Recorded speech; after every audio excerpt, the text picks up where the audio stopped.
Bonjour, bonjour, ici Mister Technoan et dans cette vidéo je vais vous faire un petit peu le test, un petit review de la ROM Ice Cream Sandwich sur le Galaxy Note, la Stunner. Voilà, alors je suis passé de la Midnote 3.3 à la Stunner parce que tout simplement Midnote, pour la Midnote il n'y aura plus de mage, donc les bugs présents sur la 3.3 malheureusement ils resteront, donc il n'y aura pas de correctif pour le moment. En tout cas c'est ce que j'ai vu sur le forum XDA, donc j'ai choisi de chercher un petit peu sur ce forum et trouver une autre ROM qui est plutôt pas mal et qui fait beaucoup parler d'elle, c'est la Stunner. Alors je me suis dit je vais l'installer, on va tester tout ça maintenant avec vous, et après si vous aimez bien sûr je vous mets le tuto et on installe ça vite fait.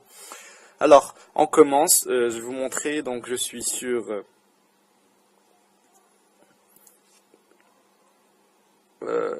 voilà, je suis sur Stunner version 1.4.19 et que vous pouvez le voir ici, je suis en version d'Android 4.0.4 et non la 4.0.3, donc on est sur la toute dernière version de Ice Cream Sandwich qui est tombée en premier lieu sur le Galaxy Nexus. Donc voilà un petit plus pour cette ROM. Vous allez voir, cette ROM est très stable, sincèrement elle m'a vraiment bluffé. Très réactif, donc vous pouvez être tranquille de ce côté, parce que sincèrement j'ai installé cette ROM il y a 2-3 jours, j'ai jamais eu de bug ni de redémarrage, tout marche très bien, c'est très stable, vous allez voir, en plus c'est très fluide, donc soyez tranquille. Alors on va commencer tout d'abord par le plus gros mauvais point de cette ROM. Je dirais mauvais point pour certains, pas pour tout le monde, en tout cas pas pour moi. C'est que cette ROM n'inclut pas la surcouche TouchWiz, donc vous pouvez pas slider entre le launcher Epix et le launcher TouchWiz. Donc qui dit pas de TouchWiz, donc le stylet n'aura pas ces petits trucs, mais par contre le stylet marche, il est compatible comme vous pouvez voir. Ça marche très bien. Sauf que vous n'aurez pas avec ici en appuyant sur le bouton pour prendre des screenshots, il n'y a plus ce genre de choses, comme vous voyez. Donc, donc pour le S Pen, c'est pas une compatibilité à 100%. Il n'y a que le basique, donc ce qui veut dire l'interaction avec l'écran tactile, et c'est tout. Voilà, ça c'était le gros mauvais point. Pour ceux qui utilisent beaucoup TouchWiz notamment. Mais il faut savoir aussi que puisqu'il n'y a pas TouchWiz, donc aussi les applications Samsung ne sont pas intégrées et ne sont pas compatibles, donc vous ne pourrez pas télécharger les applications sur le store ou autre. Les applications ne marcheront pas, tout simplement, ça va juste bugger. Donc comme vous pouvez voir, vous allez me dire qu'il y a plus le S-Memo et tout. Oui, c'est vrai, il y aura plus tout ça. Mais les développeurs ont mis des petits remplacements, comme ici FreeNote, ou bien une application que j'ai particulièrement trouvé pas mal. C'est celle qui remplace, je pense, S-Memo. Je vais essayer de la trouver. Alors, elle est pas là. C'est Supernote, voilà. Je vais vous montrer. C'est un petit peu le même principe et ça marche super bien aussi. Alors on va faire un petit peu de dessin, je sais pas moi. Voilà, on va écrire quelque chose. On va dessiner, je pense.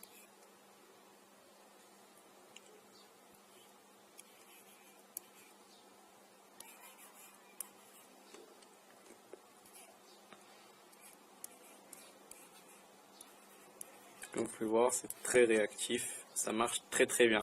Voilà. Voilà, donc c'était l'application qui remplace. Sincèrement, je touche pas trop à ces applications. Moi, je suis pas trop intéressé par ce genre d'application.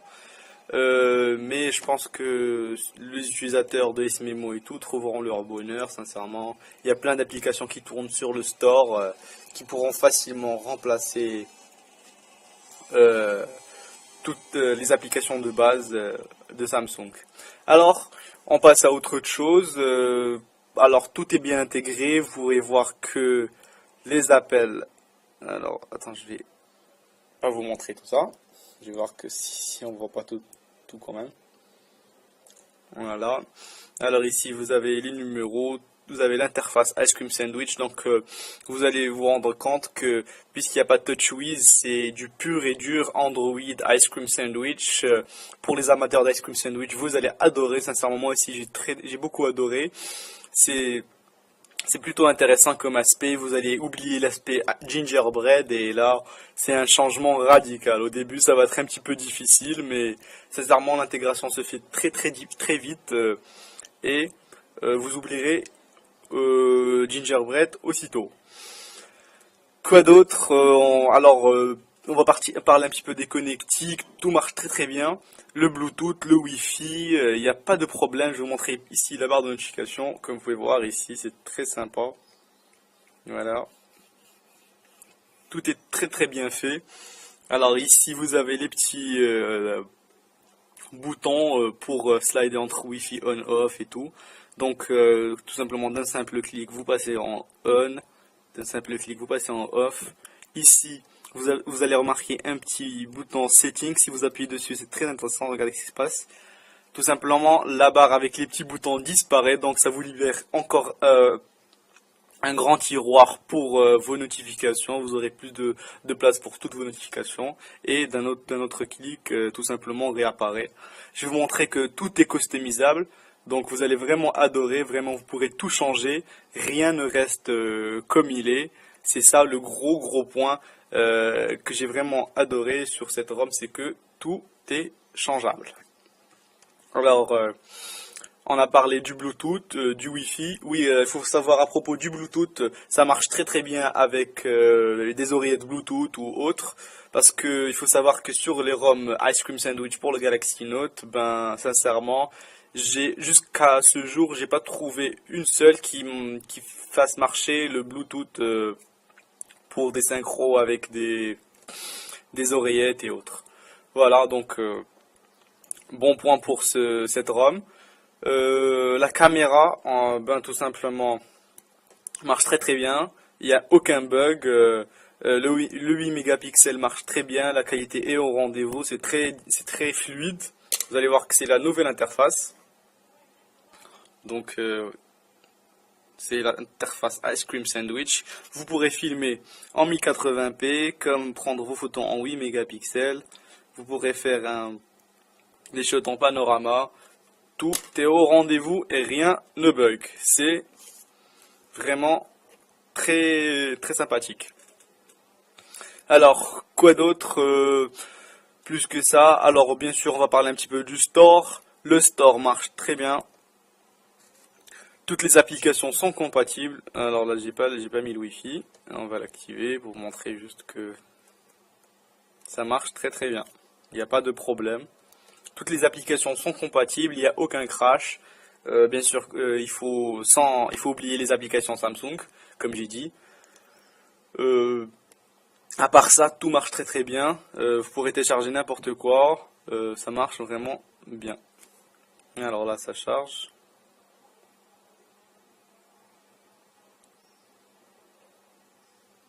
Voilà. Très fluide. Ça marche très bien. Et tout s'installe parfaitement. À part ça, on va parler un petit peu des applications préinstallées. Comme vous pouvez voir, on a dit qu'il y avait FreeNote, qui est juste là. FreeNote, c'est pour prendre des notes. Voilà. Vous pouvez d'ici écrire tout ce que vous voulez, c'est très réactif. Voilà.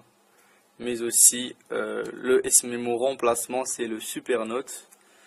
Mais vous avez aussi une application que j'ai particulièrement adorée, c'est Gesture Search. Alors ici, vous pouvez taper n'importe quoi, par exemple, je vais dessiner un M, pardon, voilà, et quand même, il l'a reconnu, et voilà, vous avez tous les numéros, toutes les applications qui marchent avec, donc c'est plutôt intéressant. Quoi d'autre? On a ici un mode voiture qui est plutôt pas mal. Voilà, très simple.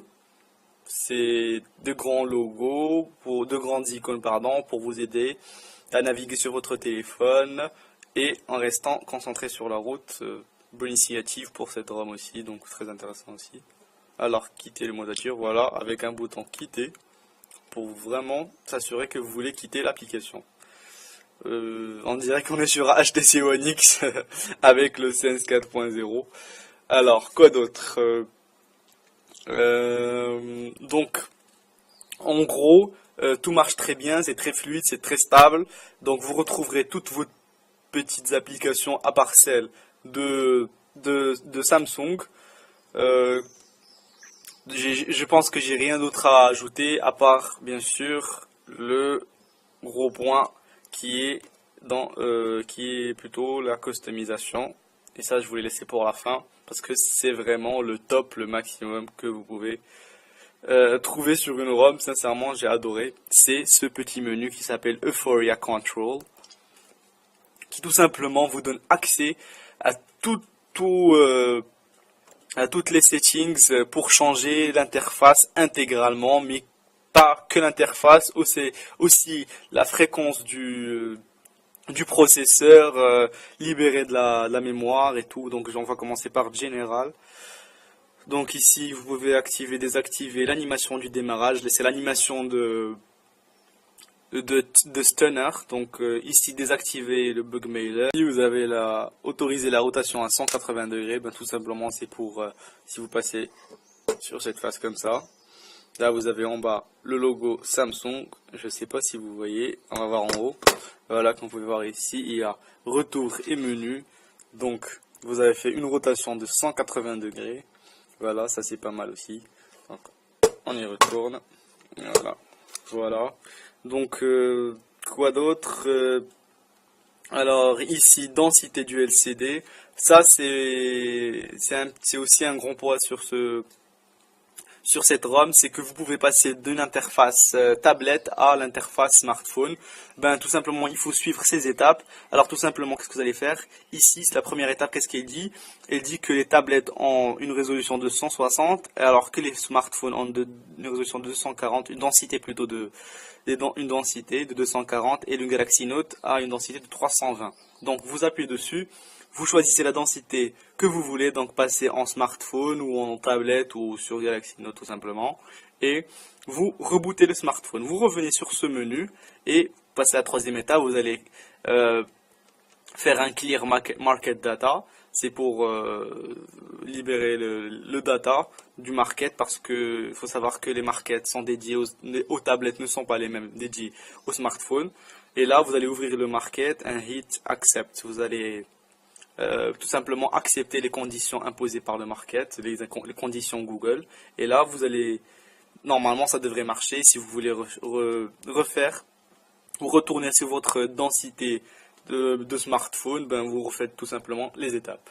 Voilà, c'est très intéressant. J'ai pas eu le temps de tester, mais les retours sur internet sont plutôt bons de ce côté. Donc, comme vous pouvez voir, il y a beaucoup de settings, beaucoup de changements que vous pouvez faire, vous pouvez effectuer. Donc, je ne vais pas tout vous montrer. Ici, c'est pour la barre de navigation, c'est la barre Ice Cream Sandwich que vous connaissez, qui est présente sur le Galaxy Nexus. Et là, vous pouvez tout simplement la modifier et tout. Vous la verrez bien sûr au passage en mode bien sûr tablette. Donc ici, vous la verrez pas. Mais je pense que si on cherche un petit peu dans les menus, je pense qu'on peut l'afficher même dans cette densité de smartphone de Galaxy Note.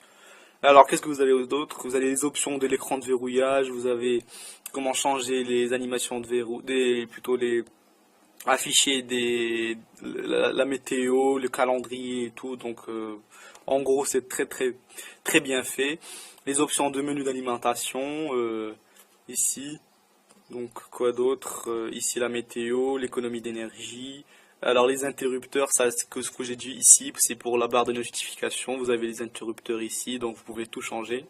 Vous allez choisir et bien sûr activer, et l'ordre, bien sûr choisir l'ordre des interrupteurs. Et voilà. Quoi d'autre? L'horloge, bien sûr, la batterie. Voilà, je vais vous montrer un petit peu la batterie. Ici, vous pouvez choisir votre style d'icône de batterie. Moi, j'ai mis icône with text, ça veut dire que vous avez le pourcentage et l'icône de la batterie. Vous pouvez choisir circle mode, C'est ça, c'est un cercle avec la batterie dessus, votre batterie de... Voilà. Donc voilà, il y a beaucoup de customisation, c'est très bien, j'adore moi. Sincèrement, ça différencie beaucoup des autres ROM, ça donne un vrai plus pour cette ROM. Alors ici pour le signal, je vais reparler du signal téléphonique, ça capte très bien, le Wi-Fi aussi très bien, le GPS euh, aussi. Alors comme vous pouvez voir aussi ici, il y a les performances. Voilà.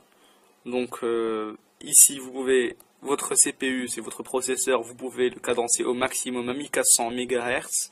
Bien sûr vous pouvez choisir d'autres fréquences et un minimum de 200. Bien sûr vous pouvez aussi changer. Ici il y a Scaling Governor. Ça veut dire que, par exemple, maintenant je veux utiliser une application qui demande beaucoup de performance. Donc je vais passer en mode performance et l'application n'aura pas de mal à tout simplement marcher en toute confortabilité. Et sinon, vous pouvez changer en d'autres modes, bien sûr, on demand. Ça veut dire que lui, il va choisir automatiquement le mode à utiliser selon votre utilisation. Voilà, si vous pouvez libérer la mémoire, la RAM. Ben voilà, je suis en train de passer ça très vite parce qu'il y en a beaucoup et la vidéo elle est déjà à plus de 17 ou 18 minutes.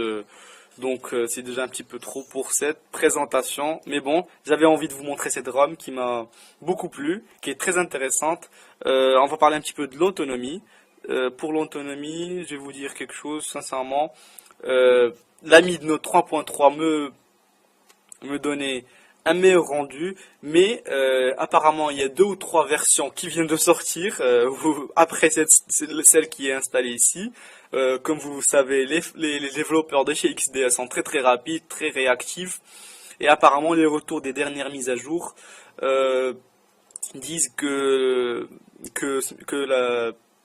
la batterie, l'autonomie est très bonne sur les dernières mises à jour. Même ici, vous pouvez voir, je suis à 18 heures et je suis à 45%, donc c'est pas mal. J'étais habitué à avoir avec mon Galaxy Note 2 jours d'utilisation, de grosse utilisation, avec les ROM custom bien sûr.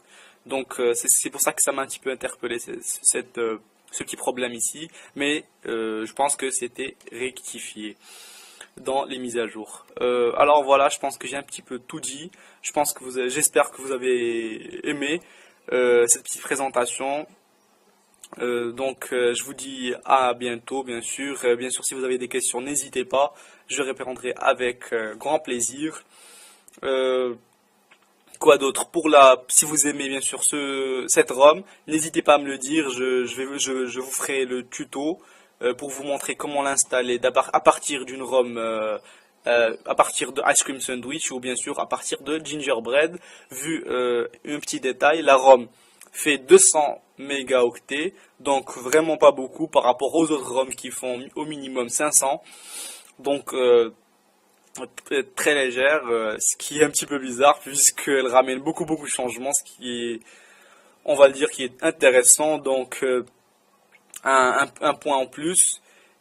Autre chose, c'est que l'installation est très facile. Les deux cas, soit venant d'Ice Cream Sandwich ou de Gingerbread, c'est pas du tout difficile par rapport à la Midnote, bien sûr. Alors je vous dis à bientôt et à une autre fois. C'était Mister Techno.